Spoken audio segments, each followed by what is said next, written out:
دعا ہے کہ خداوند عالم کی ذات ہماری اس عبادت کو اپنی بارگاہ میں شرف قبولیت عطا فرمائے، حاضرین مجلس کی نیک دلی تمناؤں کو پورا فرمائے۔ جن مریضوں نے دعا کے لیے کہا ہے، اس مجلس کے صدقے میں جناب سیدہ کی طفیل انہیں شفا یابی نصیب فرمائے، جو مقروض ہیں ان کے قرضوں کو ادا فرمائے، اور ہم طلبہ کرام جس مقصد کے لیے جوار امیر المومنین میں آئے ہیں، ہمیں اس مقصد میں کامیابی اور کامرانی نصیب فرمائے۔ مل کے ایک صلوات بھیجیں محمد و اہل بیت محمد کی ذات پہ۔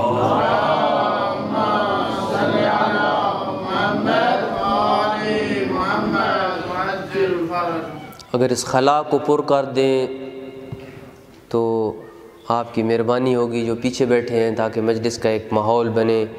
امام زمان کے نام پہ صلوات بھیجتے آئیں، ذکر قائم پہ اٹھتے ہوئے صلوات علی محمد و آل محمد۔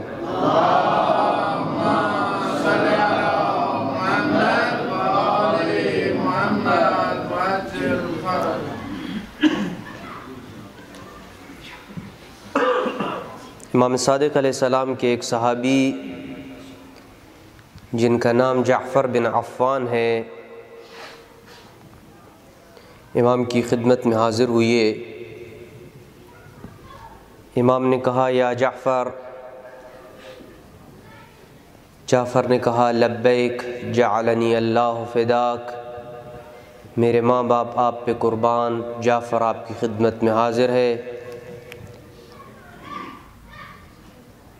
امام نے فرمایا بلغنی انک تقول الشعر فی الحسین، جعفر ہمیں معلوم ہوا ہے کہ تو سید الشہداء ہمارے جد امجد کی شان میں شعر و شاعری کرتا ہے۔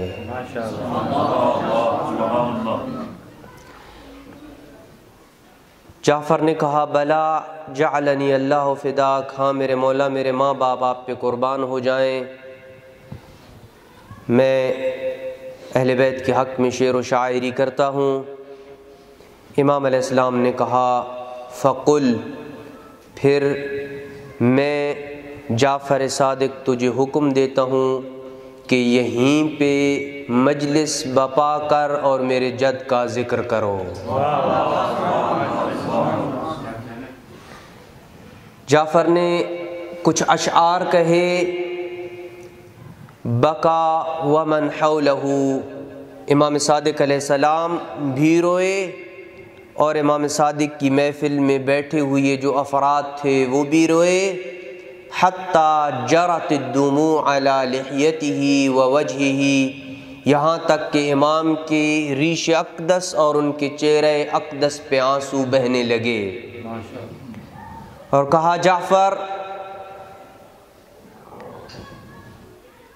لقد شہدت ملائکۃ المقربون ہاں ہونا،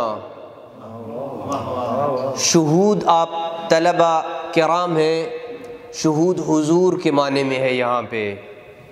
لقد شہدت ملائکۃ المقربون ہاں ہونا، جعفر تو نہیں دیکھ رہا تھا، لیکن میں اپنی نگاہ عصمت سے دیکھ رہا تھا، جہاں میرے اصحاب بیٹھے تھے اور تو مجلس میں بیٹھا تھا، وہاں ملائکہ مقربین بھی اس مجلس میں آئے ہوئے تھے، اللہ کے مقرب فرشتے بھی اس مجلس میں آئے ہوئے تھے۔ بکو کما بکینا او اکثر، جس طرح ہم روئے وہ بھی روئے، بلکہ ہم سے زیادہ وہ فرشتے روئے۔ اور جو انعام جعفر کو عطا کیا نا امام صادق علیہ السلام نے، فرمایا جعفر لقد اوجب اللہ لک الجنت الان باسرہا، تیرے ان اشعار کے نتیجے میں اللہ نے ابھی ابھی اپنی ساری جنت تیرے اوپر واجب قرار دی ہے۔ وغفر اللہ لک، اور اللہ نے تجھے گناہوں سے پاک کر دیا ہے۔ یہ محفل جس میں آپ سیدہ کو پرسہ دینے کے لیے آئے ہیں، یہ محفل اگر خلوص کے اس درجے پہ ہو تو ملائکہ بھی موجود ہوں گے اور خود صاحب عزا امام زمان عجل اللہ فرجہ الشریف بھی موجود ہوں گے۔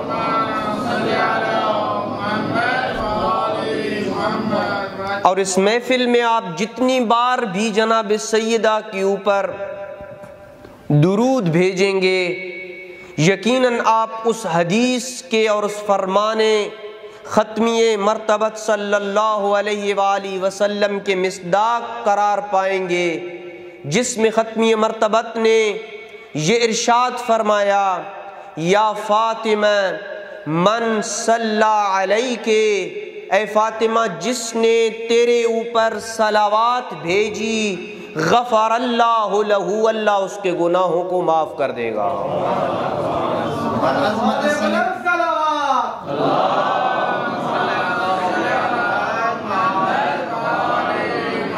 اور نہ فقط اس کے گناہوں کو معاف کرے گا بلکہ فرمایا وَأَلْحَقَهُ حَيْثُ مَا كُنْتُ مِنَ الْجَنَّةِ، جنت میں جس مقام پہ میں محمد عربی ہوں گا تیرے اوپر صلوات بھیجنے والا میرے ساتھ ساتھ ہوگا۔ اب جتنی بھی اس مجلس کے دوران صلوات بھیجیں گے، آپ لوگوں نے نیت یہی کرنی ہے کہ ہم جناب سیدہ کے اوپر صلوات بھیج رہے ہیں۔ صلوات بھیجیں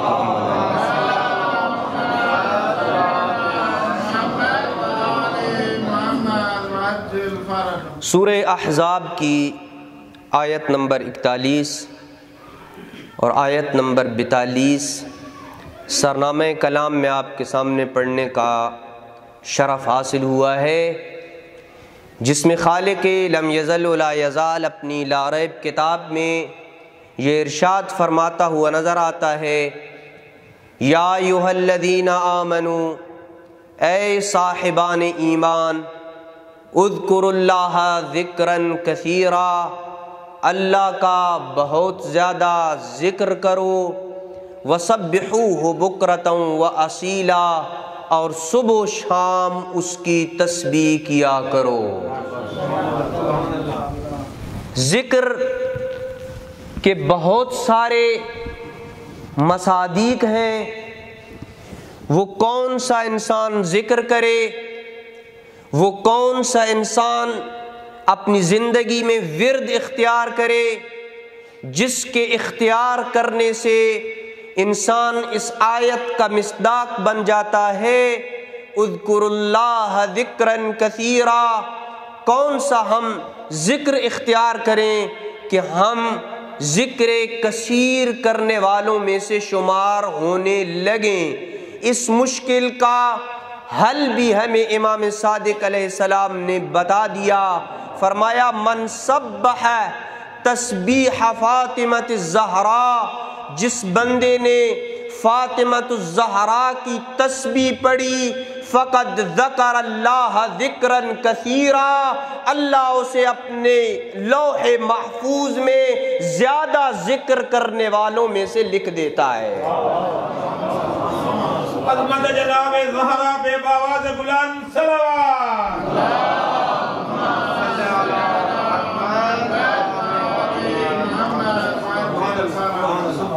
آج کی گفتگو میں جناب سیدہ کی تسبیح کے متعلق چند معروضات پیش کرنے کی کوشش کروں گا۔ واقعاً اگر قرآن مجید میں آپ نگاہ دوڑائیں تو اللہ نے اپنی اس کنیز کی شان کچھ عجیب انداز میں بیان کی ہے کہ کبھی انا اعطیناک الکوثر کہہ کے سیدہ کو خیر کثیر قرار دیا، اور کبھی جناب سیدہ کی تسبیح کو ذکر کثیر قرار دیا۔ پس سیدہ خود خیر کثیر ہیں اور ان کی تسبیح ذکر کثیر ہے۔ اتنی اعلیٰ شان فضیلت کسی اور ہستی کے حصے میں نہ آئی ہوگی۔ یہ جو ذکر ہم پڑھتے ہیں تسبیح، اس سے بڑھ کے کوئی ذکر نہیں ہے۔ اگر آپ اس آیت کے صدر اور اس کے ذیل کو آپس میں ملائیں تو بڑا پیارا معنی سامنے آتا ہے۔ امام صادق کی اس کی گئی تفسیر کی روشنی میں ذکر کثیر سے مراد جناب سیدہ کی تسبیح ٹھہری ہے۔ اب آیت کا ترجمہ میں یوں کرنے لگا ہوں، یا ایھا الذین آمنوا، اے صاحبان ایمان، اے وہ جن کے دلوں میں ایمان کی دولت رچی بسی ہوئی ہے، اے وہ جن کے دل میں نور حیدر کرار جگمگا رہا ہے، جب تم ذکر تسبیح فاطمہ زہرا کرنے لگو گے تو تمہیں یہ خطاب شامل ہوگا، یا ایھا الذین آمنوا، یا ایھا الذین آمنوا کا خطاب اس بات کی رہنمائی کر رہا ہے کہ سیدہ کی تسبیح علی والوں کے علاوہ کسی اور کے نصیب میں ہے ہی نہیں۔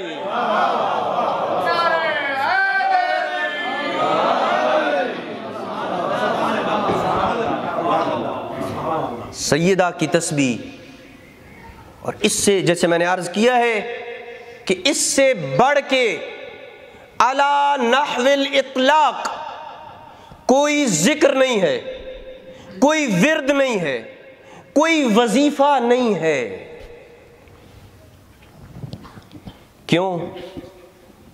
امام محمد باقر علیہ السلام نے اس سے راز سے پردہ اٹھایا۔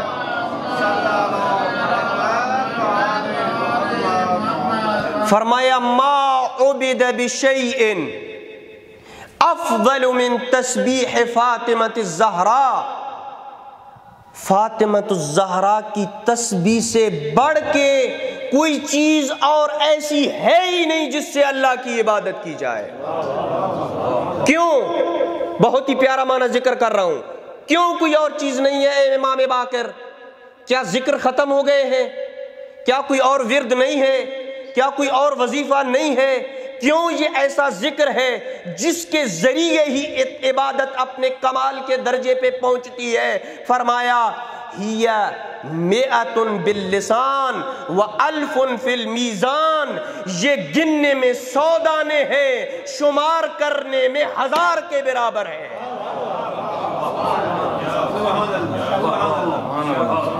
گنتے 100 ہیں، شمار خداوند عالم کی ذات 1000 کرتا ہے۔ تطرد الشیطان، شیطان کو بھگاتی ہے، وترضی الرحمن، اور رب کو راضی کرتی ہے۔ اب یہاں پہ رک کے ایک جملہ کہتا چلوں کہ وحدہ لا شریک کی عزت کی قسم، اللہ نے، میرے خالق نے علی اور بطول کے درمیان جو مقام کف قرار دیا ہے، اس مقام کف کا کنہ ادراک ذات واجب کے علاوہ کسی اور کو ممکن نہیں ہے کہ وہ اس کا ادراک کر سکے۔ اللہ اللہ جس طرح علی کا نام شیطان کو بھگاتا ہے، سیدہ کی تسبیح شیطان کو بھگاتی ہے۔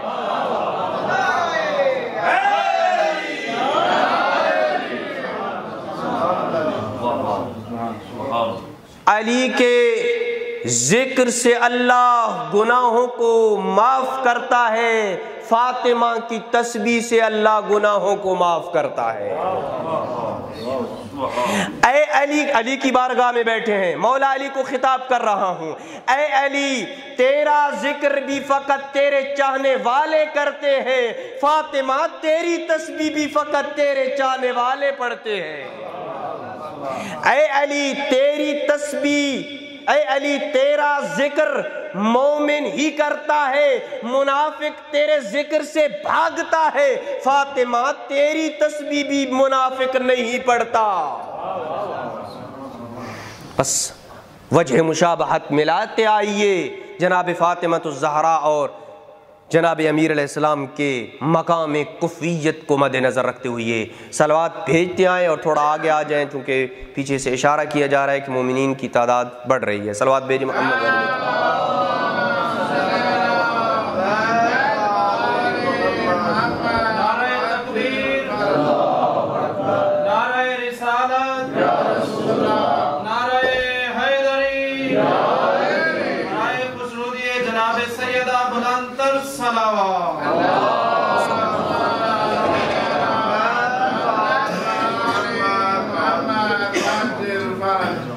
انتہائی تاکید کی گئی ہے، جیسے آگے چل کے روایات کی روشنی میں یہ واضح ہو جائے گا۔ جناب امیر علیہ السلام سے مستقل کتب لکھی گئی ہیں فاطمہ الزہرا کی تسبیح کی فضیلت کے اوپر، چند دقائق میں ان کی فضیلتوں کو بیان کرنا ناممکن ہے، لیکن چیدہ چیدہ جو روایات میرے ذہن میں آتی جائیں گی وہ آپ کے گوش گزار کرتا چلا جاؤں گا۔ جناب امیر علیہ السلام سے کسی نے پوچھا تھا، بلکہ خود جناب امیر نے فرمایا تھا کہ جب سے رسول اکرم نے، یہ ہمارے لیے عبرت ہے ہمارے لیے کہ ہم نماز کی 2 یا 3 رکعتیں پڑھ کے فوراً اٹھ کے چلے جاتے ہیں اور جناب سیدہ کی تسبیح کو نہ پڑھیں، یہ کتنے بڑے خزانے سے ہم محروم ہیں۔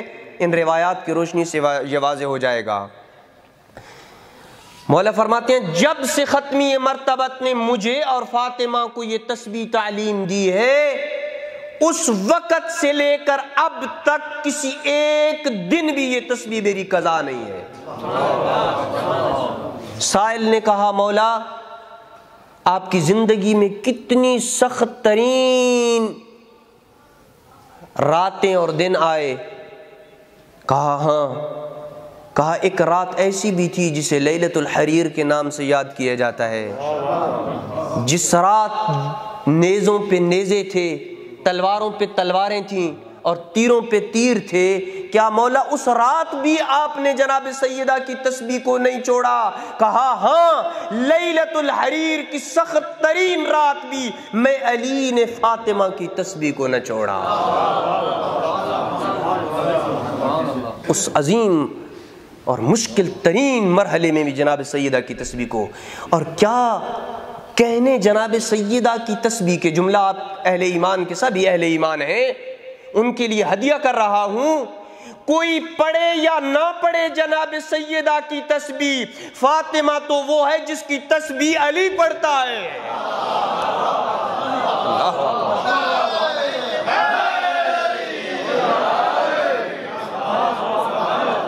تسبیح علی پڑھتا ہے۔ امام صادق علیہ السلام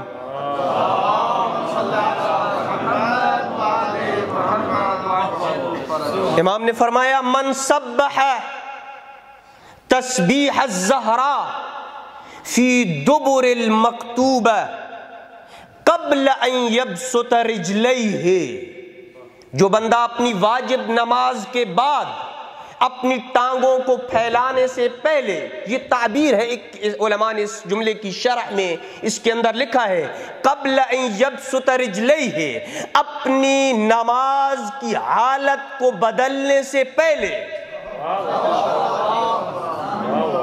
یعنی جس حالت میں نمازی نے نماز کو ختم کیا ہے، ادھر وہ السلام علیکہ ورحمت اللہ وبرکاتہ کہے، مولا کہہ رہے کوئی اور حالت اختیار کرنے سے پہلے، کوئی اور ذکر اختیار کرنے سے پہلے، کسی اور کام میں مشغول ہونے سے پہلے، جو بندہ واجب نماز کے بعد تسبیح زہرا کو پڑھتا ہے، اوجب اللہ لہ الجنہ، وہ اس کی تسبیح ختم نہیں ہوتی، اللہ اس کے لیے جنت کو واجب قرار دیتا ہے۔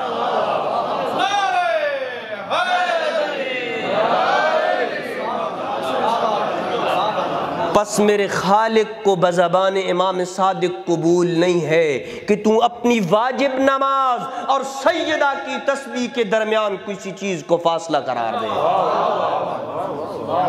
اور معروف ہے علماء کہ جب علماء سے استخارہ کرنے کے لیے آپ نماز کے بعد فوراً جاتے ہیں، بعض علماء کا یہ وتیرہ رہا ہے دیگر تعقیبات کو بھی متاخر کرتے اور استخارہ کرنے والے کو اشارہ کر دیتے، ہٹ جاؤ، میں اس عظیم عبادت میں مشغول ہوں جس سے بڑھ کے کوئی اور عبادت نہیں ہے۔ صلوات بھیجیں محمد و اہل بیت۔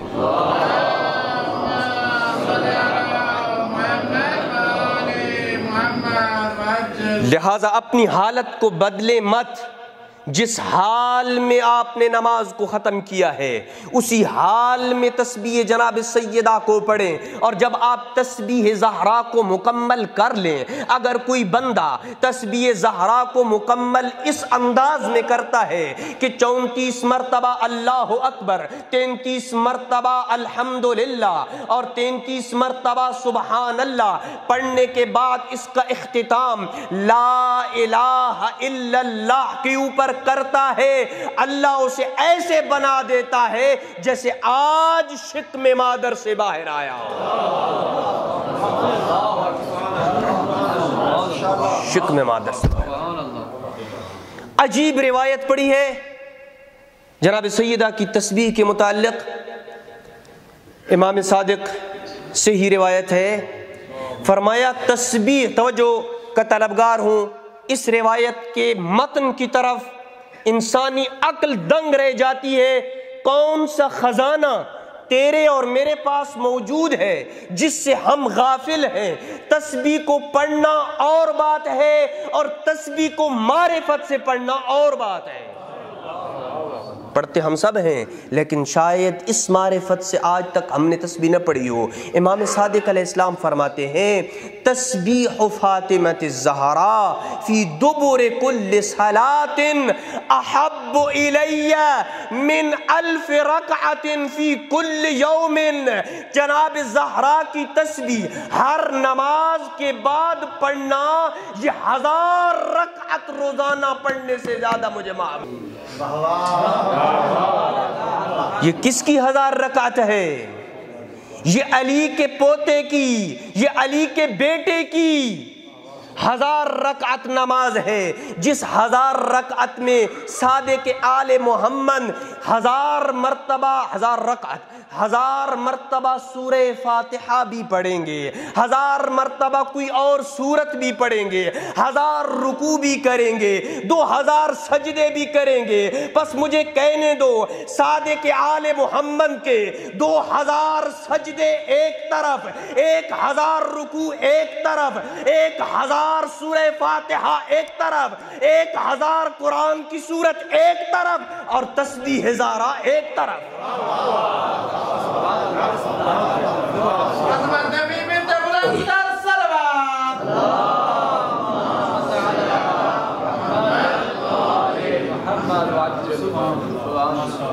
یہ عظیم وظیفہ ہے۔ فضائل تسبیح کے ختم نہیں ہوتے۔ شاید آپ میں سے کبھی کسی نے اس نقطے کے اوپر توجہ کی ہو کہ جناب سیدہ کو کب یہ تسبیح عطا ہوئی۔ معلوم ہے آپ کو، میں تیمناً اس واقعے کو ذکر کر کے ایک سوال آپ کی نظر کر رہا ہوں اور اسی کا جواب دے کے مجلس کو ختم کروں گا۔ تسبیح جو تشریع تسبیح فاطمۃ الزہراء ہے، اس کے طرق علماء نے متعدد طرق لکھے ہیں۔ میں جس طریق سے پڑھ رہا ہوں وہ بحار الانوار سے اور علامہ مجلسی علیہ رحمہ نے دعائم الاسلام سے بحار الانوار میں نقل کیا ہے کہ جناب امیر علیہ السلام نے جناب سیدہ کو کچھ لوگوں کی بیداری کے لیے بیدار صلوات بھیج دیں۔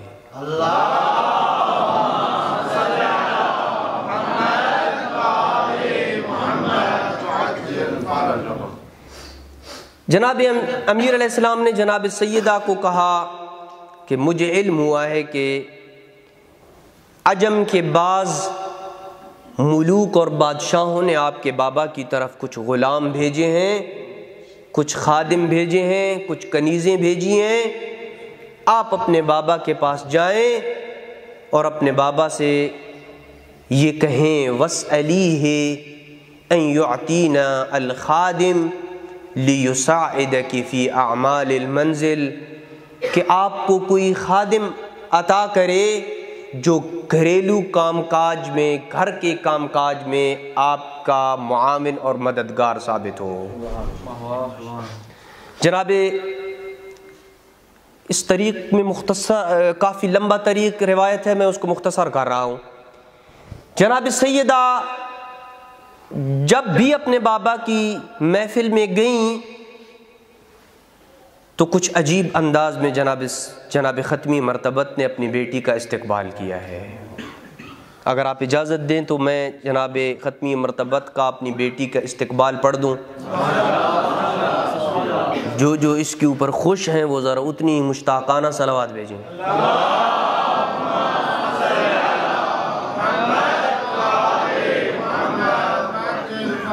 یاد پڑ رہا ہے کہ حاکم نیشاپوری کی ایک کتاب ہے فضائل فاطمۃ الزہرا، مختصر سا چھوٹا سا کتابچہ ہے، بازار میں مل جاتا ہے۔ طلبہ سے یہ التماس کروں گا کہ یہ کتاب لیں اور خریدیں، فضائل فاطمۃ الزہرا للحاکم النیشاپوری۔ اس میں اس نے یہ روایت لکھی ہے، اور صحیح مسلم اور صحیح بخاری دونوں نے اس روایت کو صحیح و سند قرار دیا ہے۔ روایت کی راوی کوئی عام نہیں بلکہ ام المومنین حضرت عائشہ ہے، اور میں کہوں گا کہ اس روایت میں جتنا ایمانداری سے حضرت عائشہ نے کام لیا ہے کسی اور مورد میں شاید اتنی ایمانداری سے کام نہیں لیا۔ میں اس مورد میں داد دیتا ہوں کہ بالکل ایمانداری کا مظاہرہ کیا ہے۔ کیسے؟ روایت ہے، عائشہ کہتی ہیں، ام المومنین کہہ رہی ہیں، ما رأیت احدا کان اشبہ کلاما وحدیثا من فاطمہ برسول اللہ۔ میں عائشہ نے اپنی زندگی میں فاطمہ سے بڑھ کے کوئی ایسا شخص نہیں دیکھا جو رسول اکرم کے مشابہ ہو، جو بولتا ہو تو بتول ہو، بولتا ہو تو رسول ہو، لیکن جسم پورا بتول ہو، بولنے میں رسول لگتی ہو، کلامن و حدیثا، جو اپنے گفتار میں، جو اپنے بولنے میں بالکل رسول لگتی ہو۔ اس سے بڑھ کے میں نے کوئی شخص نہیں دیکھا جو رسول اکرم کے ساتھ مشابہت رکھتا ہو۔ اس جملے کی طرف توجہ کیجیے گا جو آگے پڑھ رہا ہوں۔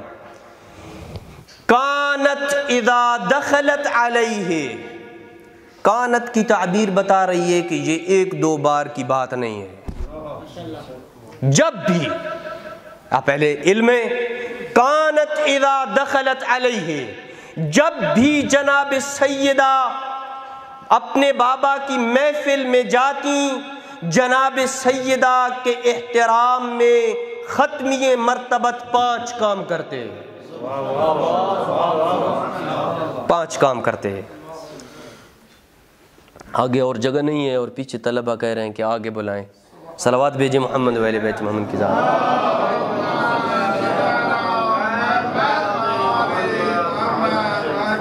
جب بھی جناب سیدہ اپنے بابا کی محفل میں آئیں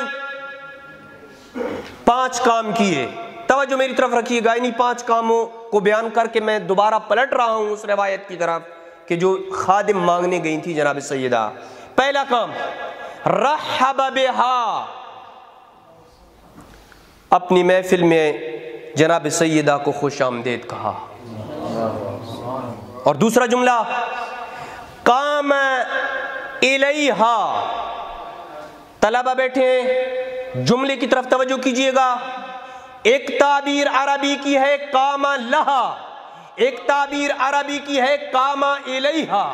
کاما لہا کا مطلب یہ ہوتا ہے کہ مجلس میں کوئی شخصیت آئے اور آپ فقط اپنی مسند سے کھڑے ہو جائیں اس کے استقبال کے لیے، اس کو کاما لہا بولتے ہیں۔ اور جب کوئی شخصیت مجلس میں آئے آپ اپنے نہ فقط مقام سے کھڑے ہوں بلکہ اس کے استقبال کے لیے چند قدم آگے چل کے جائیں، سے کاما الیہا کہتے ہیں۔ کاما الیہا دوسرا کام کرتے جناب سیدہ۔ اچھا آپ مجھے یہ بتائیں کہ جب بھی جناب سیدہ آتی تو ختمی مرتبت کا یہ دستور ہے، ترحیب کرتے پھر چل کے آگے جاتے۔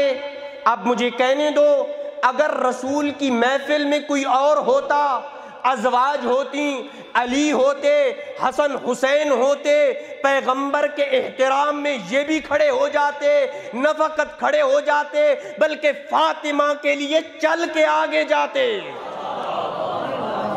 اس لیے کہ یہ ناممکن ہے کہ کوئی بڑی شخصیت آگے چل کے جائے اور اس سے چھوٹی شخصیات بیٹھی رہے۔ دوسرا کام یہ کیا کرتے تھے، کھڑے ہو جاتے تھے، آگے چل کے جاتے تھے۔ وَأَخَذَ بِيَدِهَا اور سیدہ کے ہاتھ کو پکڑ لیتے تھے۔ وَقَبَّلَ يَدَيْهَا اور سیدہ کے دونوں ہاتھوں کا بوسہ دیتے تھے۔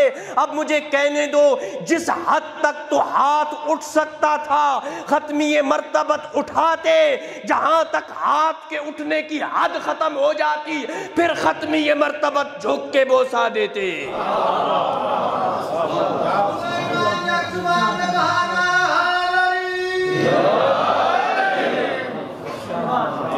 قبل یدیہا اور جو اگلا کام کرتے شاید میں کہوں گا یہ کام کبھی کسی کے لیے ختمی مرتبت نے نہ کیا۔ وَأَجْلَسَهَا فِي مَجْلِسِهِ خود ختمی مرتبت پھر اپنی مسند رسالت سے ہٹ جاتے اور جہاں بیٹھے ہوتے وہاں فاطمہ کو بٹھا دیتے۔ اور عجیب روایت ہے کہ یہ پانچوں کام جناب سیدہ کرتی جب بابا ختم سیدہ کے پاس آتے۔ یہ جو امتیاز ہے، یہ جو اختصاص ہے، یہ جناب سیدہ اور ختمی مرتبت کا ہے۔ میں نے اپنے ناقص مطالعے میں یہ 5 کام رسول اکرم کو علی مولا کے حق میں بھی کرتے ہوئے نہیں دیکھا ہے۔ آپ کی کسی کے مطالعے میں ہو تو مجھے ملتفت کر دیجئے گا، لیکن میں نے اپنے ناقص مطالعے میں جتنا بھی جناب سیدہ کے متعلق پڑھا ہے کہیں مجھے یہ نہیں ملا کہ علی محفل میں آئے ہوں اور ختمی مرتبت نے یہ 5 کام کیے ہوں۔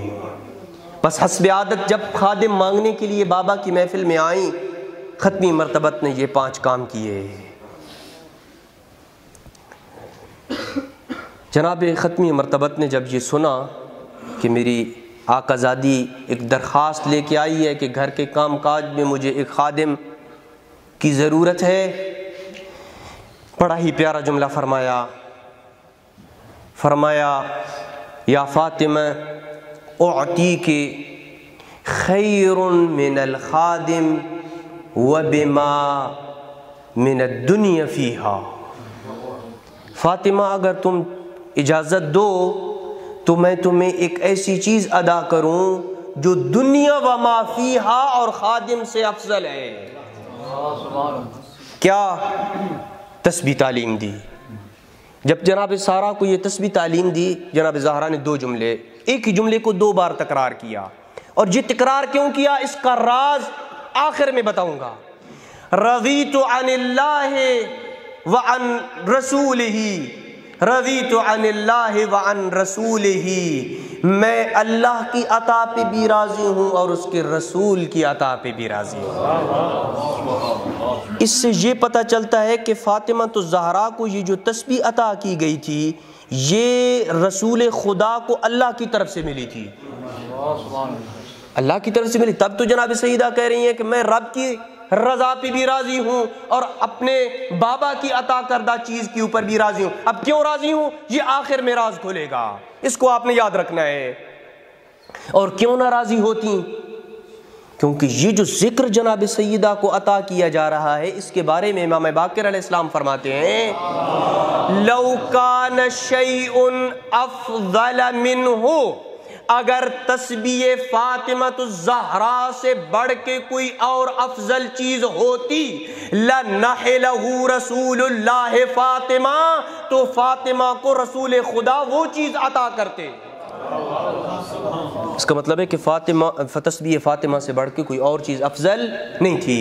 اب آئیے تسبیح زہرا کو لے کے، اس ذکر کو لے کے جناب سیدہ واپس آ گئیں۔ سوال، جناب سیدہ مانگنے کیا گئی تھیں؟ بیدار ہے میرے ساتھ یا نہیں؟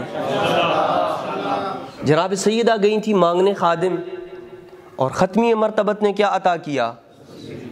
تسبیح عطا کی، 100 مرتبہ ایک ذکر پڑھنا تعلیم کیا۔ یہ جس مشکل کے حل کے لیے جناب سیدہ گئی تھیں کہ گھر کے کام کاج میں کسی عامل اور کسی خادم کی ضرورت ہے جو جناب سیدہ کا ہاتھ بٹا سکے، وہ مشکل حل ہو گئی یا اپنی جگہ پہ قائم ہے؟ ہاں جی، وہ مشکل اپنی جگہ پہ قائم ہے، اس لیے کہ 100 بار تسبیح پڑھنے سے تو گھر کا کام نہیں ہوتا نا، یا ہو جاتا ہے؟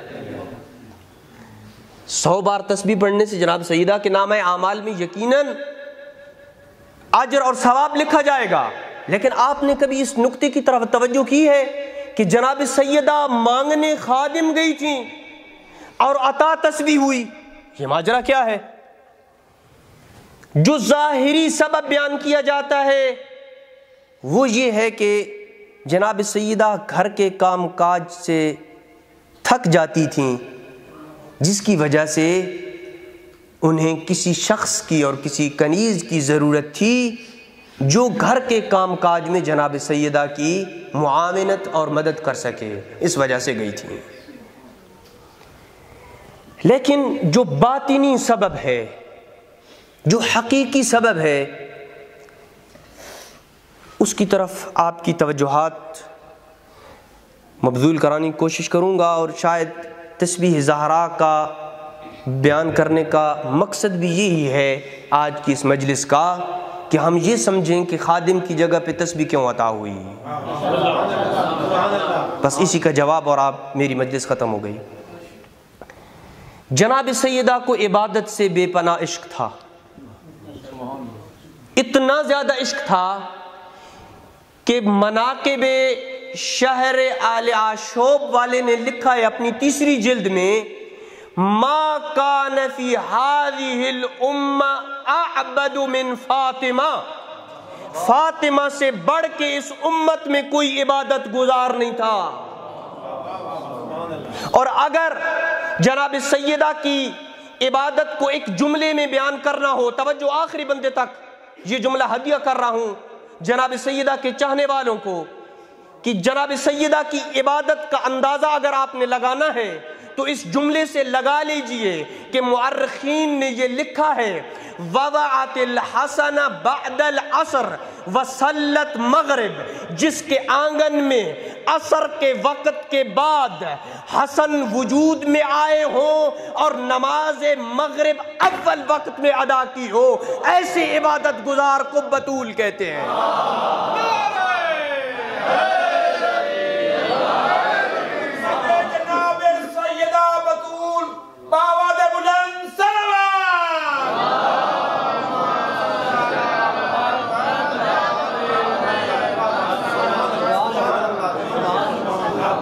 صلت المغرب، عصر کے بعد اور مغرب میں کتنا فاصلہ ہوتا ہے؟ اہل علم کے لیے میں نہیں بتا رہا بطول کی وجہ تسمیہ کیا ہے، میں نے اس کی ادبی تعبیر بیان کی ہے کہ حسن کی ولادت کے بعد، عصر کے بعد جناب سیدہ نے اول وقت میں نماز مغرب ادا کی ہے۔ اللہ، اس کو بطول بولتے ہیں۔ ایسی عبادت گزار پورے کرۂ ارض پہ کہیں نظر نہیں آئے گا۔ ہر وقت جناب سیدہ کی زبان پہ ذکر جاری رہتا تھا۔ یہ تمہید ایک بیان کر رہا ہوں اپنے اس سوال کے جواب کے لیے کہ جناب سیدہ کو کتنا عشق تھا عبادت کے ساتھ۔ ام ایمن کا وہ مشہور واقعہ آپ نے کئی بار سنا ہوگا کہ ام ایمن کہتی ہیں کہ کافی دن گزر گئے تھے میں نے اپنی آقا زادی کی زیارت نہیں کی تھی۔ ایک دن میں نے سوچا کہ میں جناب سیدہ کی زیارت کو جاتی ہوں، سخت ترین گرمی کا موسم تھا، میں جناب سیدہ کے دروازے کے اوپر آئی، دیکھا دروازہ بند ہے۔ فنظرت الی شکوک الباب، دروازے کے اندر جو سوراخ تھے چھوٹے چھوٹے، میں نے ان دروازوں کے سوراخ سے جھانک کے صحن فاطمہ کے اندر ہونے والے منظر کو دیکھا۔ کیا منظر تھا؟ ام ایمن کہہ رہی تھی میں نے دیکھا فَإِذَا بِفَاطِمَةِ الزَّهْرَاء نَائِمَةٌ عند الرحا، سیدہ چکی کے پاس سو رہی ہیں اور چکی چلانے والے کے بغیر چل رہی ہے۔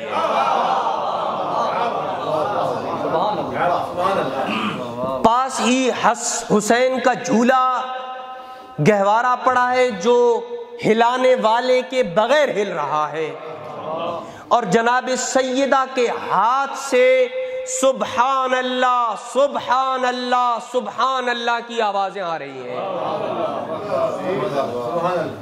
ام ایمن سے یہ برداشت نہ ہوا، ام ایمن نے دروازے کو کھٹکائے بغیر، دستک دیے بغیر یہ منظر دیکھ کے دوڑی رسول اکرم کے پاس اور کہا یا رسول اللہ رأیت عجبا ما رأیت مثلہ ابدا، آج جو عجیب بات میں نے صحن فاطمہ میں دیکھی ہے، اس سے پہلے میں نے یہ صحن فاطمہ میں نہیں دیکھا۔ میں نے کہا میں کہوں گا ام ایمن کو، ام ایمن یہ تیری پہلی بار ہے، یہاں تو کبھی ملائکہ درزی بن کے آتا ہے، یہاں تو کبھی ملائکہ دروازے پہ روٹیاں مانگنے آتا ہے، یہ تیری پہلی بار ہے۔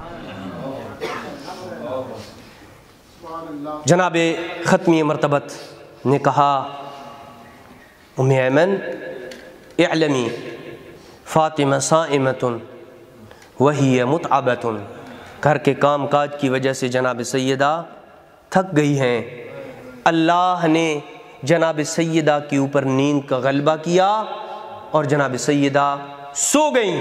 اب جملہ میں کہہ رہا ہوں کہ جناب سیدہ کی بیداری کے وقت جو نظام، جو گھر کا نظام چل رہا تھا، اللہ کو یہ گوارا نہ تھا کہ وہ نظام رک جائے۔ اس وجہ سے پیغمبر اکرم نے فرمایا کہ اس نظام کو چلانے کے لیے وکل اللہ ملکن یطحن عنہا قوت عیالہا، اللہ نے ایک فرشتے کی ڈیوٹی لگائی ہے جو فاطمہ کی نیابت میں چکی چلائے۔ ارسل ملکن، ایک فرشتے کو بھیجا ہے، یحز مہد ولد الحسین، جو سیدہ کے بیٹے حسین کا گہوارہ ہلائے۔ اور عجیب جملہ ہے، ایک فرشتے کو بھیجا یسبح قریبا من کف فاطمہ، یہ بعض روایات میں ہے کہ ام ایمن نے کہا کہ رأیت کفا قریبا من قریب فاطمہ لم ارى شخصہ، فاطمہ کے کف کے قریب، فاطمہ کے دست عصمت کے قریب میں نے ایک اور دست مبارک دیکھا جس کے وجود کو تو میں نہیں دیکھ رہی تھی، لیکن اس سے نکلنے والی تسبیح کی آواز سن رہی تھی۔ اچھا، میں یہاں پہ رک کے ام ایمن کے اگلے سوال سے پہلے آپ سے یہ سوال کرتا ہوں کہ یہ جو پہلے دو فرشتے کام کر رہے تھے، میں ان کے متعلق سوال نہیں کر رہا ہوں، یہ جو تیسرا فرشتہ ہے جو جناب سیدہ کے بدلے میں تسبیح پڑھ رہا تھا، جس کا ثواب جناب سیدہ کے لیے لکھا جا رہا تھا، یہ فرشتہ کہاں تسبیح پہلے پڑھ رہا تھا؟ یہ جو لوگ بیدار ہیں میں ان سے بات کر رہا ہوں، یہ فرشتہ پہلے کہاں تسبیح پڑھ رہا تھا؟ عرش پہ تسبیح پڑھ رہا تھا۔ میرے اللہ، اس کو عرش سے اتارنے کی کیا وجہ ہے؟ اگر یہ وہیں تسبیح پڑھتا رہتا، یہ تیرا ذکر شمار ہوتا، اس کا ثواب سیدہ کے نامہ اعمال میں لکھا جاتا، اس کو اتنے دور سے بلانے کی زحمت دینے کی وجہ کیا ہے؟ آواز آئے گی خاموش، یہ تسبیح بھی میری ہے، یہ ذکر بھی میرا ہے، سیدہ بھی میرا بندہ ہے، میں یہ اہتمام کر کے یہ بتا رہا ہوں۔ وہاں تو تسبیح کی محفلیں ہوتی رہتی ہے، آج فاطمہ کے آنگن میں تسبیح کی محفل سجا کے یہ بتا رہا ہوں، یا تسبیح عرش پہ ہوتی ہے یا تسبیح فاطمہ کے آنگن میں ہوتی ہے۔ یہ اہتمام دیا ہے اللہ سبحانہ و تعالیٰ کی ذات نے۔ جناب سیدہ کے گھر فرشتے کو بلایا، ام ایمن نے کہا من الطحان، اے رسول خدا وہ چکی چلانے والا کون تھا؟ من الذی یہز مہد الحسین ویناغیہ، کون تھا جو حسین کو لوریاں دے رہا تھا اور جھولا جھلا رہا تھا؟ من المسبح، کون تھا جو جناب سیدہ کی نیابت میں تسبیح پڑھ رہا تھا؟ کہا وہ جو چکی چلا رہا تھا وہ کوئی اور نہیں تھا، اس کا وہ ہے کہ جو میرے دل کے اوپر اللہ کی طرف سے قرآن لے کے آتا تھا، جبریل تھا وہ۔ من الذی یہز مہد الحسن، حسین کے جھولے کو کون جھلا رہا تھا؟ کوئی اور نہیں جھلا رہا تھا بلکہ میکائیل جھلا رہے تھے۔ اور کون تھا جو جناب سیدہ کی تسبیح کی جگہ پہ تسبیح پڑھ رہا تھا؟ جناب اسرافیل تھے جو جناب سیدہ کی جگہ پہ تسبیح پڑھ رہے تھے۔ صلوات بھیجیں محمد و اہل بیت محمد کے۔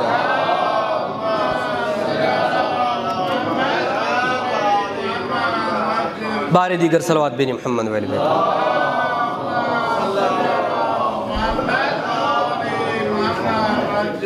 اس میں ایک جملہ جس کے لیے میں نے روایت پڑھی ہے وہ مجھ سے رہ گیا ہے کہ جب جناب ام ایمن نے یہ ساری ماجرا بتایا نا تو رسول اکرم نے یہ ایک جملہ کہا جو میرے موضوع کے ساتھ متعلق ہے، وہ یہ کہ کیوں اللہ نے یہ سارا اہتمام کیا ہے؟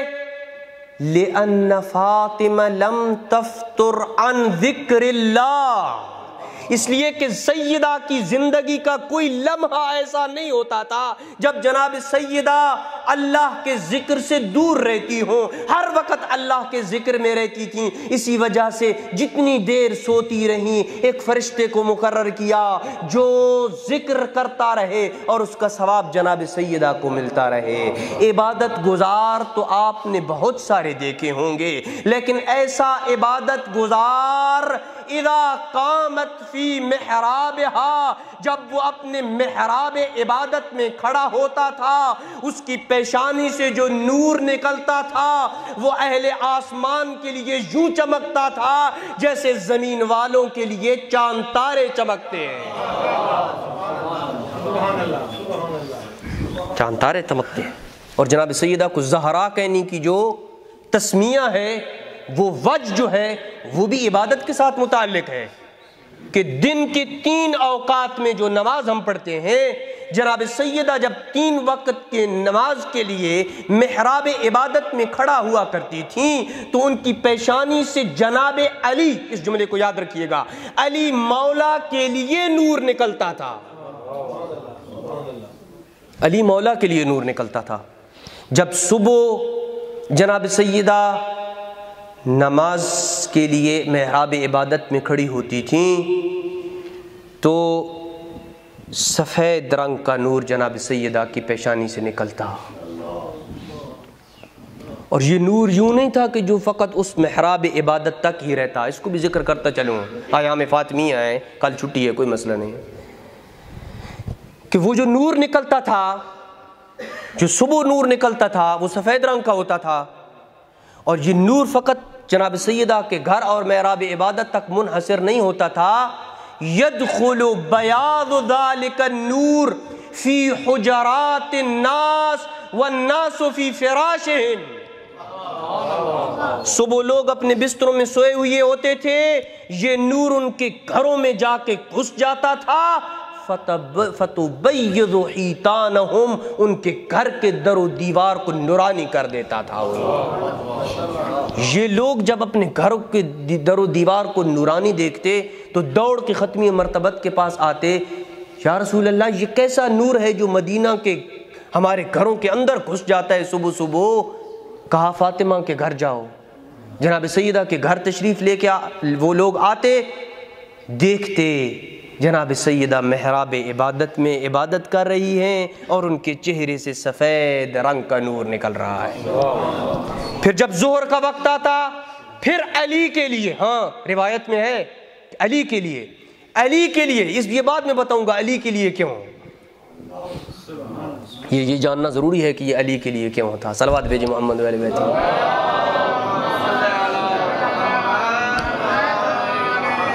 جب ظہر کا وقت آتا پھر ایک نور نکلتا، لیکن اب نور کی رنگت مختلف ہوتی، زرد رنگ کا نور ہوتا، پھر لوگوں کے گھروں میں داخل ہوتا، اب ان کے در و دیوار کو زرد نہ کرتا تھا، انہوں نے جو کپڑے پہنے ہوئے ہوتے تھے انہیں زرد کر دیتا تھا۔ پھر جناب سیدہ، پھر یہ لوگ جناب ختمی مرتبت کے پاس آتے، جناب رسول خدا انہیں جناب سیدہ کے گھر بھیجتے، پھر دیکھتے کہ جناب زہرا ظہرین کی نماز ادا کر رہی ہیں محراب عبادت میں، ان کی پیشانی اقدس سے زرد رنگ کا نور نکل رہا ہے۔ پھر جب مغرب کا وقت آتا، جناب سیدہ خوشی خوشی ان کے چہرے سے سرخ رنگ کا نور نکلتا، پھر وہی حالت پیدا ہوتی، لوگوں کے گھروں میں وہ نور داخل ہو جاتا، لوگ تعجب کے ساتھ ختمی مرتبت کے پاس آتے، پوچھتے، پھر ختمی مرتبت جناب زہرا کی طرف بھیجتے اور دیکھتے لوگ کہ جناب سیدہ محراب عبادت میں مشغول ہیں۔ پس مجھے کہنے دیجئے، یہ نور نکل رہا تھا علی کے لیے تو فقط ظاہر بھی علی کے لیے ہی ہونا چاہیے تھا، یہ لوگوں کے گھروں میں جانا اور ان کو بیدار کرنا اور ان کے در و دیوار کو نورانی اور منور کر دینا، یہ کس بات کی طرف اشارہ تھا؟ شاید یہ اس بات کی طرف اشارہ تھا کہ جناب سیدہ کا نور مدینہ کے گلی کوچے اور ان کے گھروں میں جا کے انہیں یہ بیدار کر رہا تھا، اٹھو نماز کا وقت ہو گیا ہے، عبادت کرو، لیکن یاد رکھنا تیری عبادتیں بیکار ہیں علی کی ولایت کے بغیر۔ یہ نور علی کے لیے نکل رہا ہے، تیری عبادتیں کسی کام کی نہیں ہیں اگر تیری ان عبادتوں پہ علی ولی کی محبت اور ان کی ولایت کی مہر نہیں ہے۔ بس ختم ہو گئی میری ساری یہ تمہید، اور آ رہا ہوں اس جواب کی طرف کہ مانگنے گئی تھیں خادم اور لے کے آئی ہیں تسبیح۔ ثابت ہوا کہ اس ساری تمہید سے کہ جناب سیدہ کو کتنا عشق تھا عبادت خداوندی کے ساتھ، جب گھر کے کام میں مشغول رہتی تو اتنی دیر جناب سیدہ کبھی عبادت نہ کر پاتی تھیں، بس غایت اور غرض یہ تھی کہ کوئی خادم عطا ہو جائے جو میری جگہ پہ کام کرے اور میں سارا دن اور شب و روز عبادت کروں، یہ غایت لے کے رسول کے پاس گئی تھی۔ رسول اس غایت کو سمجھتے تھے، کہا فاطمہ میں تیری غایت کو سمجھتا ہوں، میں تیری غرض تقرب الہی کو سمجھتا ہوں، تو جس وجہ سے خادم مانگنے آئی ہے میں تجھے ایسا ذکر دے رہا ہوں جو پڑھنے میں مختصر ہے لیکن یہ تیرے اس سارے جبران کی کمی کو پورا کر دے گا۔ توجہ کیجئے گا، اذا سبح کل شیء، جب تو تسبیح پڑھے گی ایک مرتبہ تو سبحان اللہ کہے گی، سبح کل شیء دون العرش، عرش سے لے کر تحت الثری تک تیرے ایک مرتبہ تسبیح پڑھنے کے ساتھ اللہ کی ساری مخلوق تیرے ساتھ سبحان اللہ کہے گی۔ سبح کل شیء ما دون العرش، عرش خداوندی سے لے کے تحت الثری تک جتنی مخلوق ہے تیرے ایک مرتبہ تسبیح پڑھنے سے تیرے ساتھ یہ تسبیح پڑھے گی۔ اور جب تو ایک مرتبہ الحمدللہ کہے گی، انعم اللہ علیک بنعیم الدنیا، اللہ پوری کائنات کی نعمتیں تیرے قدموں میں ڈھیر کر دے گا۔ اور جب تو ایک مرتبہ اللہ اکبر کہے گی، فَهِيَ أَكْبَرُ دَرَجَاتٍ فِي الْجَنَّةِ، پھر تجھے جنت کے سب سے عظیم ترین درجات تجھے نصیب ہو جائیں گے۔ جب یہ سنا جناب سیدہ نے کہ جو غرض میں لے کے آئی تھی کہ میں عبادت کروں اور خادم میری جگہ کام کرے، بس وہ مشکل حل ہو گئی کہ میں مختصر عمل انجام دوں گی، اس کے بدلے میں میری غرض متحقق ہو جائے گی، اسی وجہ سے کہا رضیت عن اللہ وعن رسولہ۔ صلوات بیت محمد و آل بیت محمد۔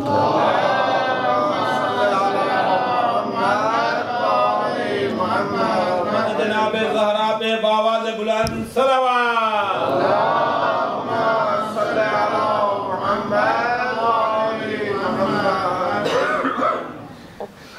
بس شاید یہی وہ تسبیح ہوگی جس کے بارے میں اسماء کو کہا تھا، اسماء میں حجرے میں جا رہی ہوں اور جب میری تسبیح کی پڑھنے کی آواز بند ہو جائے اس وقت سمجھ لینا سیدہ دنیا سے رخصت ہو گئی ہیں۔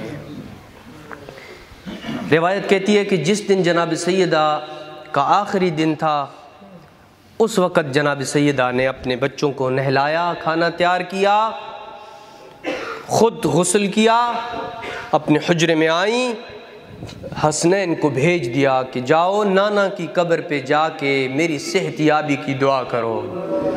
حسنین گئے نانا کی قبر پہ صحت یابی کی دعا کرنے کے لیے، ادھر جناب سیدہ اپنے حجرے میں آئیں، تسبیح پڑھنا شروع کی، اللہ اکبر، الحمدللہ، سبحان اللہ۔ اسماء کہتی ہیں میں کچھ دیر تک تو جناب سیدہ کی تسبیح کی پڑھنے کی آوازیں سنتی رہیں، لیکن ایک وقت ایسا آیا کہ جب جناب سیدہ کی تسبیح کی آواز میرے کانوں پہ نہ پڑی، میں سمجھ گئی جناب سیدہ دنیا سے رخصت ہو گئی۔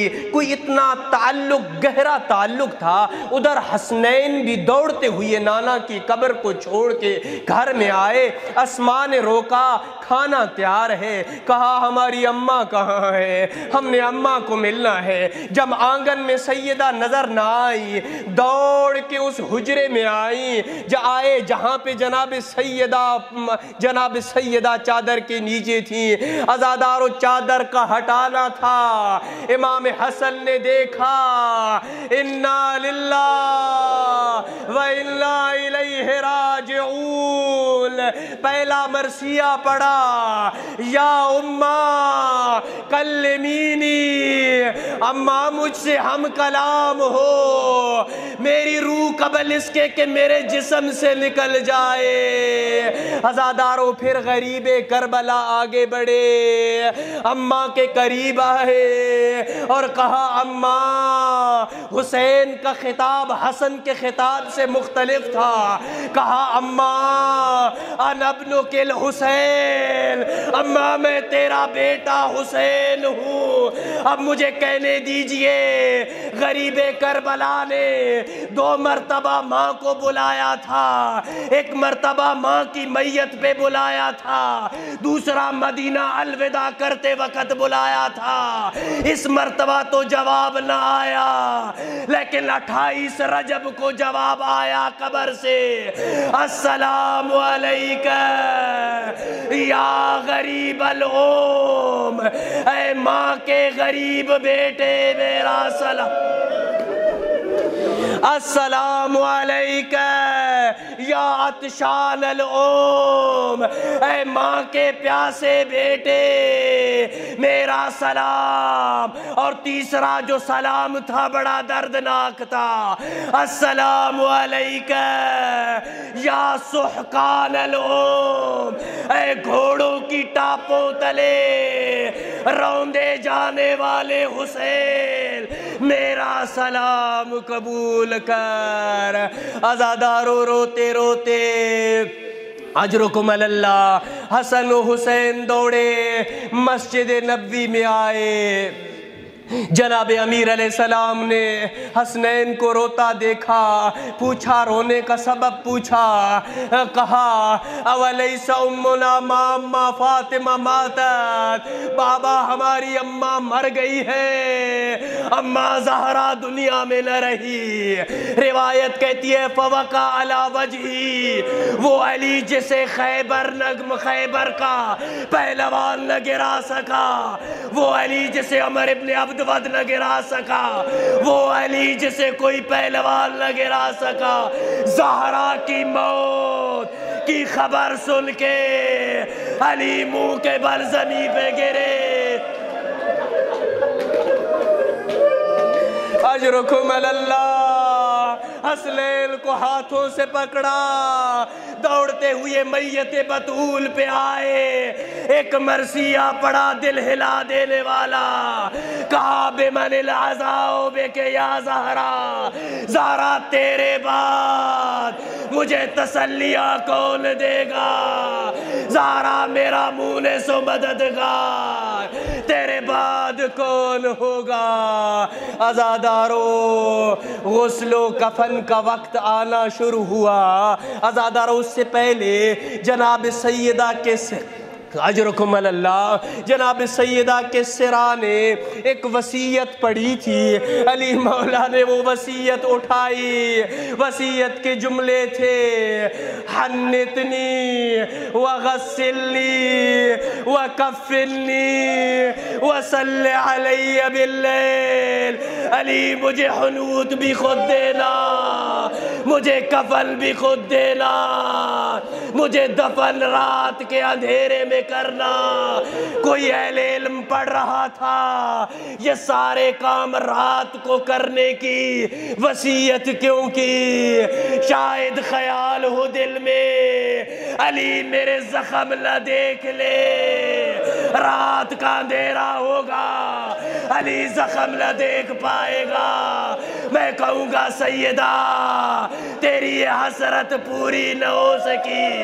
غسل کے دوران علی مولا نے ایک مرتبہ اسماء کو روکا، اسماء اونچا نہ رو، مدینہ کے لوگ سن لیں گے۔ اب تھوڑی دیر کے بعد علی مولا خود روئے۔ اسماء نے کہا ابھی تو ہمیں تسلیہ دے رہے تھے، کہا اسماء میں کیا کروں، زہرا کی پسلیاں شکستہ ہو چکی۔